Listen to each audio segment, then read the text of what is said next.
कांतं कमलनयनं योगीभिधानगम्यं वन्दे विष्णु भवभयहरणं सर्वलोकैकनाथं। गुरुर्ब्रह्मा गुरुर्विष्णु गुरुर्देवो महेश्वर गुरुर्साक्षात् परब्रह्म तस्मै श्रीगुरवे नमः। आत्मशत फूले लिंगा कथा सुने करते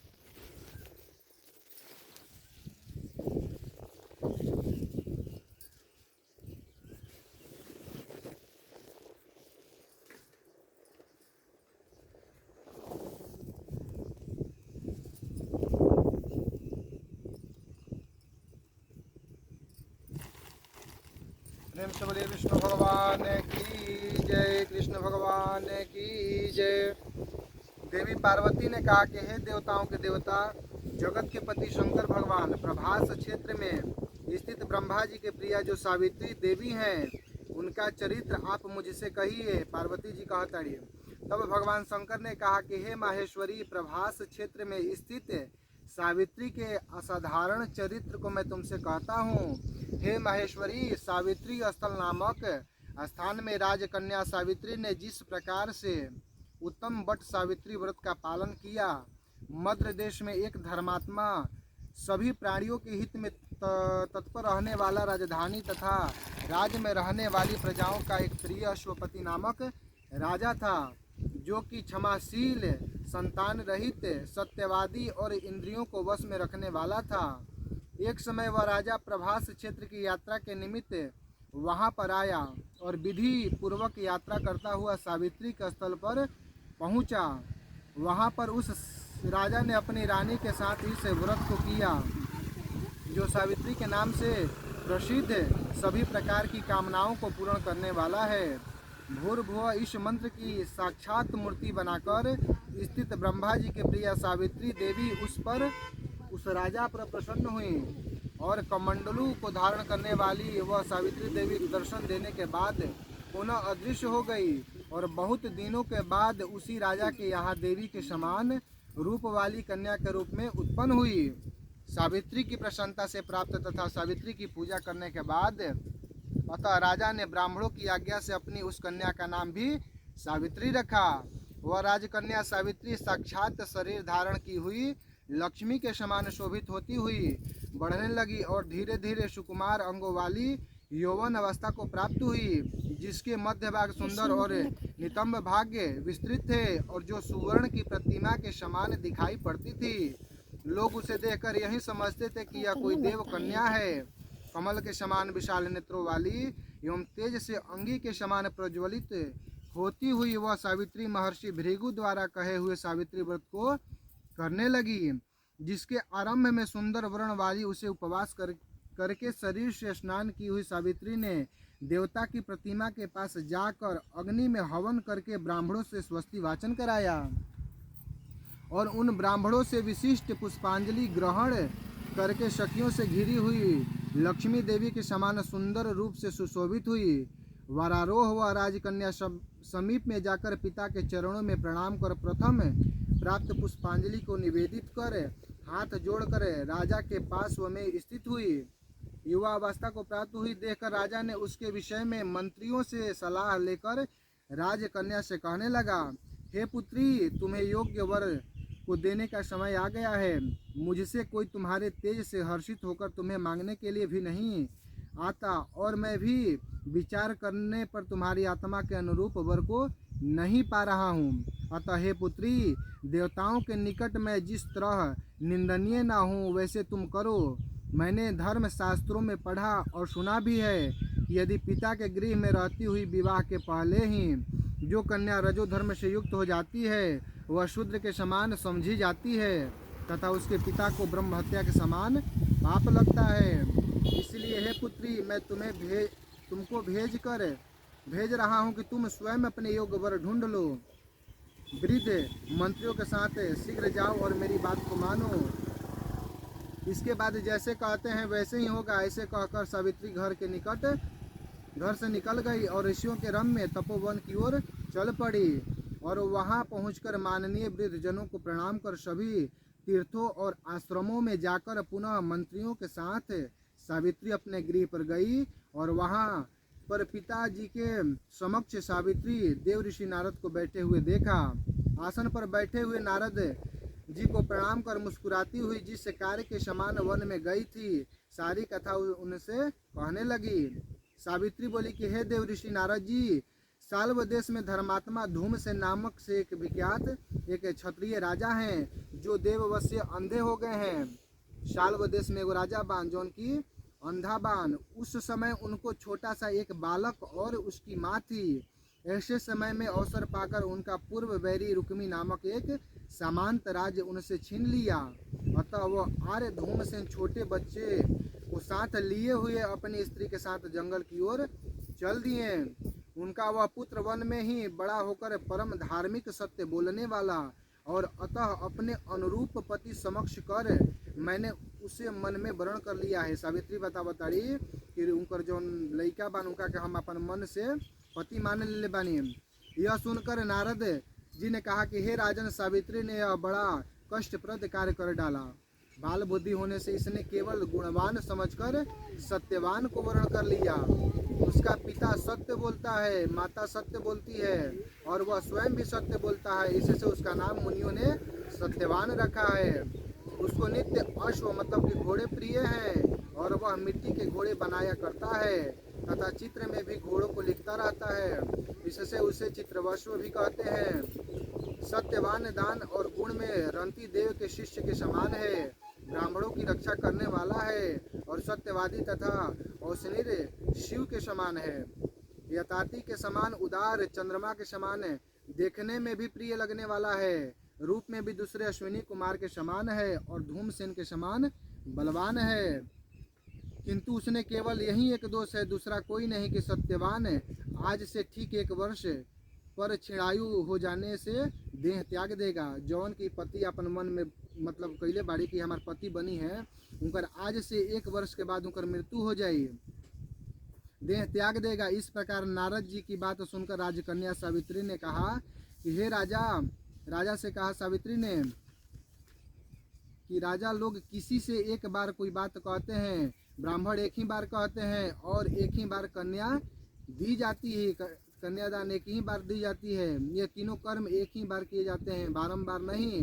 दीर्घायु हो अथवा अल्पायु, गुणवान हो अथवा निर्गुण, वर को एक बार वर्ण कर लिया, अब दूसरे वर को वर्ण नहीं करूंगी, ऐसे ऐसे सावित्री कहता है अपन मन में।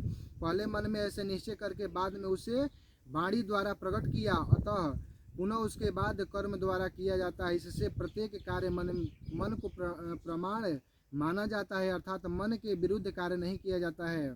नारद जी ने कहा कि हे राजन, यदि आपको भी इष्ट हो तो अपनी पुत्री सावित्री का कन्यादान निर्विघ्नता के साथ शीघ्र कर डालिए।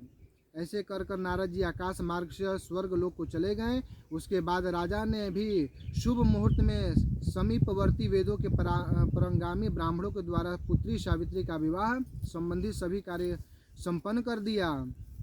नारद जी सावित्री के विवाह संपन्न कर दिलन और तदगतवीन सावित्री भी मनोभिलाषित सत्यवान को पति पाकर ऐसे प्रसन्न हो जैसे कोई पुण्यवान पुरुष स्वर्ग को पाकर प्रसन्न होता है। अतः पुनः शिव जी पार्वती जी से कहते हैं कि हे पार्वती, इस प्रकार उस आश्रम में उस समय रहते हुए उन सावित्री और सत्यवान के कुछ समय व्यतीत हो गए, मतलब कि इनकर 1 साल के बाद मृत्यु हो के रहे। सत्यवान राजा के उस समय केवल एक भार्या सावित्री ही ऐसी थी जिसके चित्त में रात दिन जो नारद की कही हुई बात थी उसकी याद बनी रहती थी। उसके बाद बहुत दिन बीत जाने पर वह समय मरण काल आ गया, मतलब कि आज के 2 दिन बाद सत्यवान की मृत्यु हो के रहे, मरना था।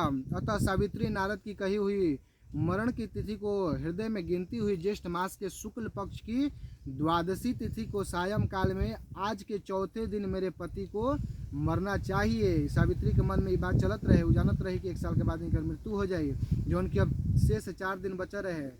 3 रात्रि तक निराहार रहकर व्रत करने लगी। सावित्री 3 रात तक निराहार मतलब बिना कुछ खाए पिए व्रत रही और 3 दिन आश्रम में स्थित रूप से रहने लगी। इसके बाद 3 रात्रि बीत जाने पर प्रातःकाल मरण तिथि वाले दिन स्नान कर देवताओं का तर्पण करने के बाद चारुहासिनी सावित्री ने स्वसुर का पाद्य मतलब कि पैर को मतलब प्रणाम किया। इसके बाद कुल्हाड़ी लेकर सत्यवान जंगल की ओर चल गया, मतलब कि जो सत्यवान राजा रहन कुल्हाड़ी लेलन और जंगल की ओर लकड़ी काटे खातिर चल देलन। जंगल की ओर चल दिया। तब जाते हुए अपने पति के पीछे पीछे सावित्री भी चल दिली अपन पति के पीछे पीछे। वन में पहुंचकर सत्यवान जल्दी से फल, पुष्प, समृद्धि और कुशा तथा सूखी लकड़ियों को इकट्ठा कर ले जाने योग्य भार बनाने लगा। मतलब कि एगो गठरी बनेलन जितना उठ जाओ बनाने लगा। लकड़ियों को काटते काटते उसके सिर में पीड़ा होने लगी। अभी सत्यवान राजा के इनका सिर में मतलब कि कपार में दर्द होने लगल, पीड़ा होने लगी, जिससे उस शिकारी को छोड़कर वट वृक्ष की एक शाखा को सहारा लेकर सावित्री से कहने लगा कि हे सुंदरी, सिर की वेदना से मतलब सर के दर्द से मुझे दुख हो रही है, अतः मैं तुम्हारी गोद में क्षण भर सोना चाहता हूँ। सावित्री ने दुखित होकर कहा कि हे महाबाहु, आप विश्राम करें, पीछे हम श्रम को दूर करने वाले आश्रम को चलेंगे। मतलब कि कुछ समय तक आप मतलब आराम कर ले। जैसे ही पृथ्वी पर बैठी हुई सावित्री ने सत्यवान के सिर को अपनी गोद में रखा, वैसे ही उसने कृष्ण मिश्रित पिंगल वर्ण वाले कटिधारी पीत वस्त्र पहने हुए साक्षात सूर्य के समान उदित हुए पुरुषों को देखा। उसे देखकर सावित्री प्रणाम कर मधुर वचनों में उससे कहने लगी कि आप देवता अथवा दैत्य में से कौन हैं जो मुझे धर्मच्युत करने के लिए आए हैं। मुझे अपने धर्म से अच्युत करने के लिए कोई समर्थ नहीं है, क्योंकि हे पुरुष श्रेष्ठ, मुझे धध की आग की लपाट ही समझे। यमराज ने कहा कि मैं सब प्राणियों के लिए भयंकर और कर्मानुसार उनका उचित दंड देने वाला यम हूँ। जब वो अपन पति के गोद में मतलब सिर रख के मतलब उनकर पति उनकर गोद में लेटल रहन, तो देखा ताड़ी कि सूर्य के समान एगो प्रकाश मतलब कि आइल बानू। देखा ताड़ी पूछली उनकरा से कि आप कौन है, तो बतेलन कि हम यम हनी, यम है। सोहे पतिव्रता सावित्री के समीप पड़े हुए तुम्हारे इस पति की आयु समाप्त हो गई है, इससे यमदूत पकड़ कर नहीं ले जा सकते हैं। यमदूत हमारा दूत पकड़ कर निकल नहीं जा सकते, इसलिए हम स्वयं आइल बानी, पकड़ कर नहीं ले जा सकते, इसलिए मैं स्वयं आया हूँ। ऐसे कहकर फांस को लिए हुए यमराज ने सत्यवान के शरीर में अंगुष्ठा मात्र शरीर वाले को बलपूर्वक निकाल लिया। उनकर शरीर से प्राण निकाल लेलन यमराज, और इसके बाद पितृगण से सेवित यमपुरी के मार्ग को चल दिया। यमराज उनकर प्राण निकलन और उनका के यमपुरी की ओर ले चल दिया। इसके बाद सावित्री भी उनके पीछे पीछे चलने लगी। सावित्री भी काकेली के आकाश मार्ग से इहो पीछे पीछे जाए लगी यमराज के। यम ने पतिव्रता होने के नाते चलने में न थकती हुई उससे कहा कि हे सावित्री, एक मुहूर्त हुआ, तुम यहाँ तक मेरे साथ आ गई, अब लौट जाओ। यमराज कहतन कि अब तू एजा तक आ गई, एजा एगो सीमा बनल बा कि एजा सब कोई ना आई, जेकर मृत्यु हो गई बा उहे एजा तक आ सकता। अब एजा सब तार सीमा समाप्त हो जाता, अब एजा से तू लौट जा, अब समाप्त हो गया, इसलिए यमपुरी के मार्ग पर नहीं आ सकता है। सावित्री ने कहा कि आपके जैसा अभीष्ट पुरुष के साथ पति का अनुगमन करती हुई मुझे कभी भी शर्म या गलानी नहीं हो सकती है। सज्जनों की गति सहारा एकमात्र सज्जन ही है, दूसरा नहीं है, इसीलिए स्त्रियों का गति उनका पति है, पति के समान अब दूसरा कोई नहीं है रक्षा करने वाला। वर्णोश्रमों की गति वेद है और शिष्यों की गति गुरु हैं, इसलिए पृथ्वी तल में सब प्राणियों के लिए स्थान है, किंतु स्त्रियों के लिए तो एकमात्र पति को छोड़कर दूसरा आश्रय देने वाला कोई नहीं है।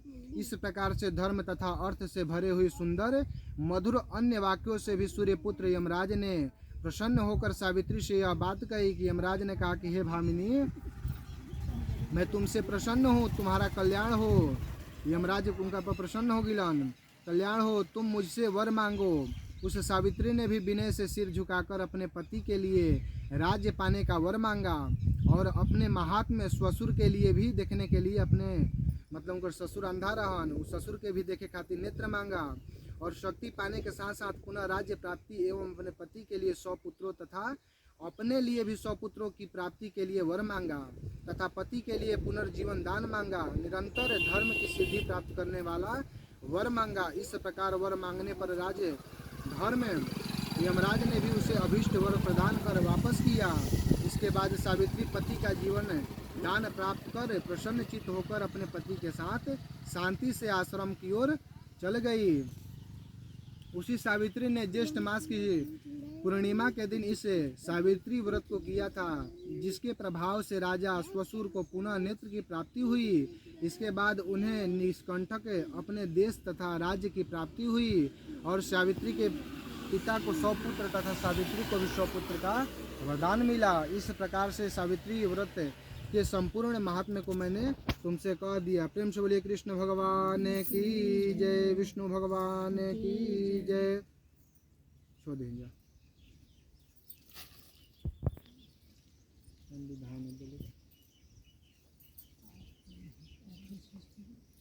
गंधु पहल देंगे ना, थोड़ा सा पाछा हवन कर देंगे।